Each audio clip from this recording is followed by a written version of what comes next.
It's virtual festival time. I'm going to be showing you guys how to use Fstage version 1.1. Your version might look a little bit different than this one, but hopefully I can make more tutorials to keep these up to date. So before we actually get into anything, I'm going to kind of give you a little bit of the intro, show you a little bit of the basics. If you click the Fstage folder, this is where you're going to be managing a lot of your stuff. So for example, your customized stages are going to be in this folder. You're going to have an image.png, which is actually your logo. You can set this to nothing, or you can set this to your actual logo just by either dropping the file in here and renaming it to image.png, and assuming that it's a PNG format, and then or you could load it into Photoshop and edit your logo into this picture as it already is. Another big thing, which is actually the most important thing, is your content folder.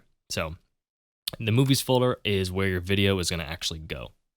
So when you have your green screen footage all ready to be loaded into the software, you can just, drag it in here and replace this. This right now is just a very basic, template video. So I'm actually going to be loading in this older version. I think I have another video loaded in here. It should be LevinCon. I'll drop LevinCon in here, and it's just going to move it inside. It should ask to replace it. I click replace. It puts it in.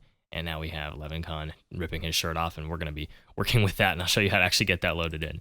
So now we can actually open the application. So it's dj.exe in the Fstage folder. It opens up. Let's get this thing going. So here we are. This is the first initial interface. If you have any questions or anything, you can click up here always and get version information at the top, how to use a little bit of basic information and controls, but these controls I'm going to go over in this video, so there's no point in us reading this. Your main stages, your customized stages, and everything you got. So we're just going to load up the main stage and just going to work with this one for now, and I'll show you how to use this. In the next video, I'm going to be showing you how to actually customize your own stages though. So you're initially prompted with very basic everything. Everything's very basic. You have this thing at the bottom. This is your green screen module. This is your lighting module. This is your general various things module, I guess. And then this is your camera module. So you can click around in here to actually visualize different cameras. You can't currently see anything because the green screen video is not playing. We'll go ahead and click play to actually play it. There's LevinCon.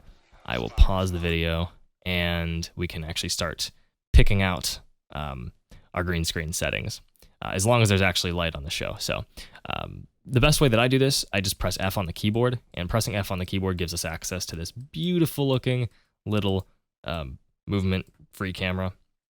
You can scroll up on your mouse wheel. You can use E and Q to go down, WASD, just like a video game, to move it around. And then you can click and drag to actually look around. You can also press Tab on the keyboard to make the mouse go away once you click, and just use your mouse to look around. But I like to have Tab open just so I can kind of see some of this, some of my settings down here. Before I actually get started, of course, because once you get started, you're going to start screen recording this, and then you're going to want this stuff out of the way. But for now, we're going to do some debugging, make sure everything's sized correctly. So he looks okay. If your guy is too big or too small, I recommend going into some kind of editing software. I use Adobe Premiere, just kind of shrink him down to fit him on the stage the best way that you can. But we're going to get him in a position. There he is, ripping his shirt off. And it looks like everything is fine here, but I'm going to, the default preset is set up to work with pretty much every video. But there's some cases where you'll have issues. You need to go through some of these settings and actually set stuff. So I'm going to go through just a couple things. Like, for example, this needs, cut a little bit more. You can kind of fade the green screen in. Sometimes your videos will come in looking like this. Sometimes they'll come in looking like really bad, but I recommend just playing with these three settings to try to get rid of as much green as possible. And see, like, his shirt's cutting right there, the yellow. You don't want the exponent to be too high unless you really need it to be too high. You can also go into other editors to try to cut out some of that green as well. That's sometimes another thing I have to do. But this toolkit down here should work with pretty much every green screen. So you should be fine. The next big thing is your light settings.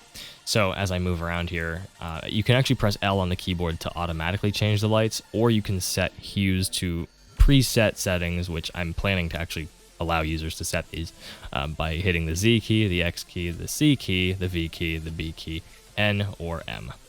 And you can kind of see these are each little preset. So for example, I wanted to make it dark blue, I wanted to make it light blue, I want to make it dark blue, I want to make it light blue. That way I don't have to go down here and automatically set the light colors with these sliders, because that's a lot of extra work. Unless you really want to, you know, something like this, your own custom presets. I am planning on adding a custom preset system so you can add your own light stuff. But for this one, I just don't have it in this version. Another setting is your light speed setting. So I don't know why you would ever need it to be this fast, but I use the control wheel to usually, oh, see that I'm in, I'm in the free cam setting, but if I was in the other one, or let's just say I'm in this one, I hold control and I scroll down, and that's kind of what I got. You know, if you want to freeze your light show, you can freeze your light show or whatever. Do whatever you got to do.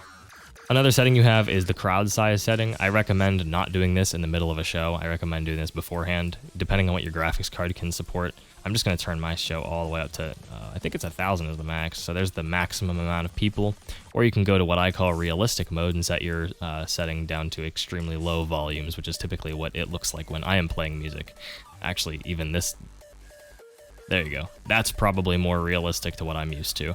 But the dream is to make it look like this. So that's what I gave you those settings to play with, mostly for the graphics reasons, though.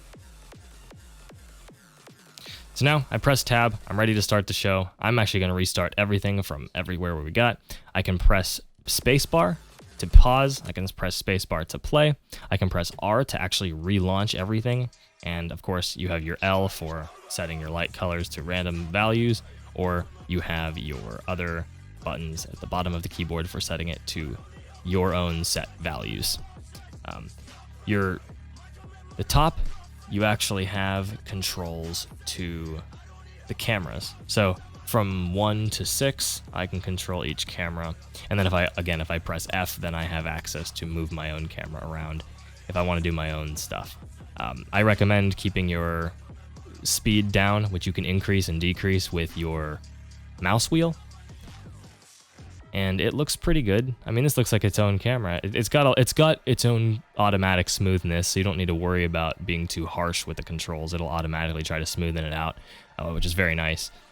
Or you could just set to the default cameras, which is what I like to do. Just kind of sit back and run the show, you know? But anyway, that's the basis for F-Stage. I know this is version 1.1. I have to say that again just in case if you guys are using a different version. It might change. I might change a lot of stuff. I might not change a lot of stuff. It really depends on what people ask for, what more feature requests I get. But this is what it is. The next video I'm going to be going over customizing your own stage, so I will see you in that one.